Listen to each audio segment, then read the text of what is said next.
کہاں تک اس کو ڈانٹ ڈپٹ سکتا ہے یا بس چھوڑ دے اس کے حال پہ؟ کوئی ڈانٹ ڈپٹنے کا کیا فائدہ، طریقہ سے سمجھانے کی کوشش کریں، ورنہ آپ کی بات ٹھیک ہے چلی جائے گی نکل کر، پھر کیا ہوگا؟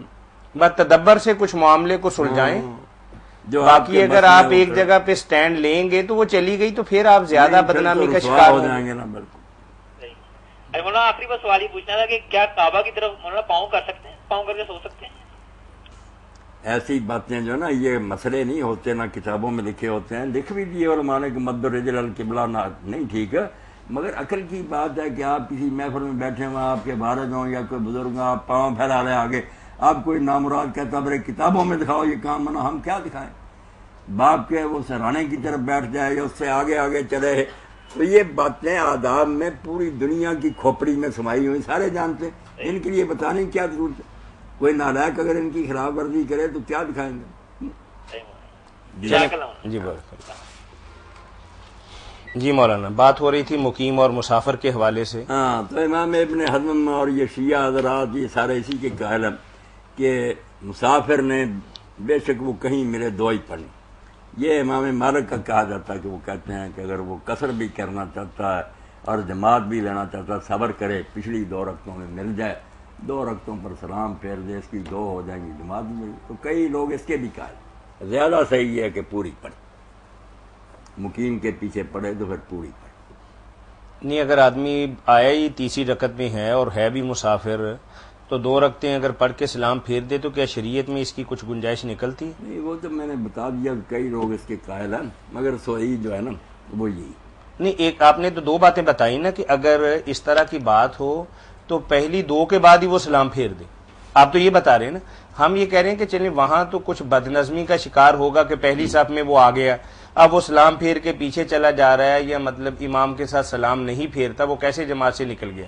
لیکن ایک آدمی آیا تیسری رکعت کے اندر اور چوتھی پر تو امام نے بھی سلام پھیر دیا، تو اب یہاں تھوڑی سی مسافر کے لیے کیا گنجائش نکلتی ہے کہ سلام میں نے یہ بھی بتایا ساتھ ہی کہ امام مالک وغیرہ یہی کہتے ہیں کہ آخری 2 رکعتوں میں مل جائے، 2 پر سلام کہہ کے، وہ تو بتا چکا، آپ نے خیال نہیں۔ ٹھیک، جزاکم اللہ خیر۔ مولانا یہ شیئرز کے کاروبار کے بتا دیا تھا، ٹھیک ہے، شیئرز کے کاروبار کے حوالے سے آپ نے 2 ہفتے پہلے بتایا تھا کہ ایسا کرنا ایک کاروبار ہی کا حصہ ہے، وہاں تک تو بات آپ کی ٹھیک تھی، لیکن بھائی نے ایک اور سوال ہمارے پاس بھجوایا ہے کہ آپ بینکس میں کچھ اکاؤنٹس کھولے جاتے ہیں شیئر کی خرید و فروخت کے لیے، اور وہ 10,000 روپے سے اکاؤنٹ کھل جاتا ہے اور آپ اکاؤنٹ ہولڈر ہونے کے ناطے لاکھوں کی خرید و فروخت کر سکتے ہیں، جبکہ اس وقت آپ حقیقی طور پر مالک تو ہیں تقریباً 10,000 روپے کے، لیکن شیئر آپ خرید رہے ہیں 1.25 لاکھ یا 1.5 لاکھ یا 2 لاکھ روپے کا، تو کیا یہ سٹے بازی شیئر کے حوالے سے یا کسی اور کاروبار کے حوالے سے شرعی اعتبار سے درست ہے؟ یہ سٹے کو آپ سمجھتے ہیں؟ سٹا سمجھائیں۔ سٹا ایسا ہوتا ہے کہ آپ کے ہاتھ میں چیز ہے نہیں لیکن آپ کے پاس پرچی ہے، مال پتہ نہیں کہاں، کوئی 10ویں 15ویں درجے پہ جا کے شاید کہیں ہو، اگر کھوج لگائیں، وہ بندہ کہتا ہے کہ میرے پاس 100 بوری کھل ہے جی، میں بیچنا چاہتا ہوں، یہ صاحب کھڑے ہو گئے جی کہ 100 بوری کھل میں آپ سے خریدتا ہوں، مئی کے آخر میں ڈیلیوری لوں گا، میں اتنے کی لیتا ہوں۔ ابھی انہوں نے مال مجھ سے وصول نہیں کیا، یہ دکان پہ جا کے یہ کھل بیچ دیتے ہیں کہ میرے پاس مئی میں یہ کھل آ جانی ہے، 100 بوری آپ کتنے میں خریدیں گے، وہ آگے بیچتا ہے۔ اس طرح ایک خیالی کاروبار جو ہے وہ سٹے کا نام اس کو دیا جاتا ہے۔ یہ حرام ہے، قطعی حرام، 2 چیز آپ کے ہاتھ میں نہیں، آپ اس کو بیچ نہیں سکتے۔ یا چلو اگر ہاتھ میں آنی ہے مولانا، چونکہ ایک بندہ گندم خریدتا ہے، ایک ذمہ دار ہے، میں مجھ سے وہ سودا کرتا ہے کہ جی آپ مجھے مئی کے آخر کے اندر 100 من گندم دے دیں، میں کہتا ہوں کہ ٹھیک ہے، کٹائی کروں گا سب سے پہلے، مطلب گاہنے کے بعد آپ کو دے دوں گا، یہ تو ایک ان کے پاس آ جائے گی چیز مولانا، اس طرح کے تو سودے ہوتے ہیں نا؟ نہیں، اس طرح کے سودے جو ہیں نا 2 ہی شکلیں نا، کہ یا تو قیمت نقد دے یا چیز نقد دے، اور چیز بعد میں اس کی قیمت نہیں۔ اگر شاید دے دیں ہم تو قیمت طے کر رہے ہیں کہ فلاں، تو اس کو ادھار کا سودا کہتے ہیں، اور اگر پیسے سارے نقد دے دیں اور چیز بعد میں دینے کے بعد اس کو سلم کہتے ہیں۔ 2 ہی شکلیں، دونوں ادھاروں بالکل حرام، اس کی نہیں اجازت ہے۔ اگر آپ یہ بھی کرنا چاہتے ہیں کہ چیز بعد میں دینی ہے تو طے کریں قیمت، اور پیمنٹ ساری کی ساری کریں، پھر آپ کو حق ہوگا، وہ بھی بیچیں گے تب جب وہ آ جائے گی، یہ نہیں کہ آنی ہے میرے پاس، قیمت ساری دینی پڑے گی، یہ کوئی نہیں ادھار ہی ادھار چلتا رہے اور قیمتیں لوگ بڑھاتے رہے۔ جی ٹھیک ہے جی۔ یہ مروجہ بارات جو شادی بیاہ کے رسم و رواج ہمارے ملک کے اندر یا خاص طور پر بر صغیر کے اندر چل رہے ہیں، یہ ایک الگ سا ہی نظام ہے. وہ کہتے ہیں کہ بارات کا جو مروجہ سلسلہ آج کل رائج ہے کہ ایک باری بار کم جلوس جس کا مقصد صرف اور صرف کھانا ہوتا ہے، کیا ایسا کرنا اور اس بارات کو اور اس جلوس کو لے کر لڑکی والوں کے گھر جانا اور ان پر بوجھ ڈالنا شریعت اسلامیہ کی روح سے جائز؟ میرا بھائی بارات کو رو رہا، اب تو مہندی، منگنی، مکلاوا، سینکڑوں آدمی، منگنی پڑی بے شمار لوگ، شادی جتنے، پھر مہندی پر، پھر بارات میں.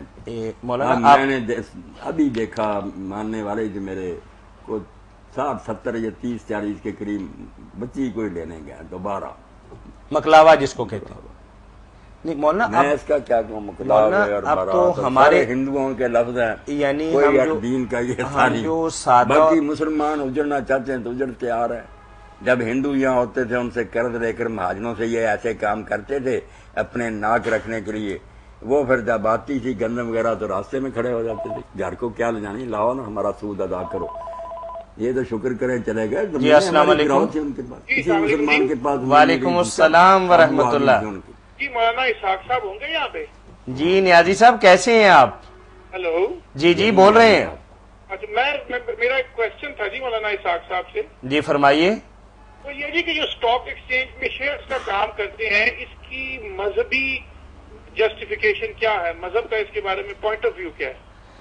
مولانا تو فرماتے ہیں کہ یہ کاروبار ہی کی ایک نسل ہے جسے حکومت پاکستان کا تحفظ حاصل ہے اور وہ مارکیٹ کے اندر عام بیچے اور خریدے جاتے ہیں، اس پہ نفع بھی ہوتا ہے اور نقصان بھی ہوتا ہے. اگر تو یہی سادہ جیسی صورت ہے نا کہ یہ خریدتا ہے پھر کبھی وہ بھاؤ چڑھ جاتا ہے کبھی نیچے کے، پھر تو ظاہر ہے کاروبار ہی ہے. اگر اس میں کوئی اور چھپا ہوا ہے تو آپ کاروباری جانتے ہیں، وہ آپ واضح کر دیں. اگر وہ جوا یا سود ہوگا تو حرام ہی ہوگا. یہ فیصلہ جناب جو بینک جتنی کمپنیاں کے شیئرز آپ خریدتے یا بیچتے ہیں وہ ساری کی ساری بینک کے ساتھ ڈیل کرتی ہیں. نہیں، وہ بینک کے ساتھ ڈیل تو ہم سارے کاروباری اب کر رہے ہیں. حج کے لیے بھی جاتے ہیں تو مجبور ہیں وہاں تعلق وہ تو ایک الگ مجبوری ہے، الگ مجبوری. مطلب یہ کاروبار شیئرز کا جو ہے اس میں کوئی سود، کوئی جوا، کوئی دوسری. میں کاروبار کرتا ہوں لیکن جب آپ کو بینک کے ذریعے میں پیسے ادا کرتا ہوں تو بینک مجھ سے اچھے خاصا منافع لیتا ہے اور سود بھی لیتا ہے میرے پیسوں پر. وہ تو ایک مجبوری ہے، لیکن میں تو آپ کے ساتھ کوئی سودی کاروبار نہیں نہ کر رہا. جنرلی آپ اس شیئر کے بارے میں بتائیں نا کہ اس میں تو نہیں کوئی ایسی ہیرا پھیری. اگر تو یہی بات ہے خریدا کبھی ریٹ چڑھ گیا کبھی نیچے آ گیا تو پھر تو کاروبار ہی ہے. لیکن وہ جو کمپنی ہے جی، ہلو جی جی، وہ کمپنی جس کا شیئر میں نے لیا وہ اس کا میں حصے دار بن جاتا ہوں جب میں شیئر خریدتا ہوں. جی ٹھیک ہے. تو وہ کمپنی اب ٹیکنیکلی سود کا پیسہ لیتی بھی ہے اور دیتی بھی ہے. مطلب ہر کمپنی کرتی ہے. بڑی کمپنی جو ہوتی ہے وہ بینک میں پیسے رکھواتی ہے. تو جب میں اس میں حصے دار بن گیا تو اس کے اندر ایک سود کی ڈائمینشن اس میں آ جاتی ہے. یہ تو بڑی دور سے آپ نے کان پکڑا ہے. یہ تو بات آپ کی بالکل بجا ہے کہ یہ سارے ادارے اسی طریقے سے کاروبار کرتے ہیں، لیکن براہ راست تو آپ سود کے اندر ملوث نہیں ہو رہے. ویسے تو بالکل آپ سود کے اندر ملوث نہیں ہو رہے. دکان پر سودا لینے جائیں، یہ کوئی آدمی ہمارے قرضے کو واپس کر رہا، وہ کہاں سے لایا؟ سود سے دوسرے. یہ تو بڑی مصیبت ہوگی. ہمیں دین اس پر مجبور نہیں کرتا. ایک دکاندار نے شاید سود کے پیسوں سے دکان کھولی. ٹرانسپورٹ جس میں آپ بیٹھے ہیں وہ سود کے پیسوں کی ہو، لیکن آپ تو سود نہیں نہ دے رہے، آپ تو کرایہ دے رہے ہیں نا اپنی منزل تک پہنچنے کا. جی بالکل. آپ اپنی حد تک میرے بھائی بچنے کی کوشش کریں. جب تک نظام نہیں نہ درست ہوتا اس وقت تک مجبوری نہیں ہے. بہت شکریہ جی، تھینک یو. کہاں سے بھائی بات کر رہے تھے؟ میں مولانا صاحب کا بڑا پیارا بچہ ہوں، جہاں سے میرا نام ہے اسلام آباد. آپ تو پھر خواجہ صاحب کے بیٹے ہوئے نا؟ جی خواجہ صاحب کا بیٹا ہوں. مسلم ٹاؤن میں چلے گئے آج کل آپ صاحب نے کوئی آواز بدلی ہوئی نا کوئی. چلے بہت شکریہ بھائی آپ کا. بہت بات ہے جی، بہت شکریہ، thank you very much. Thank you.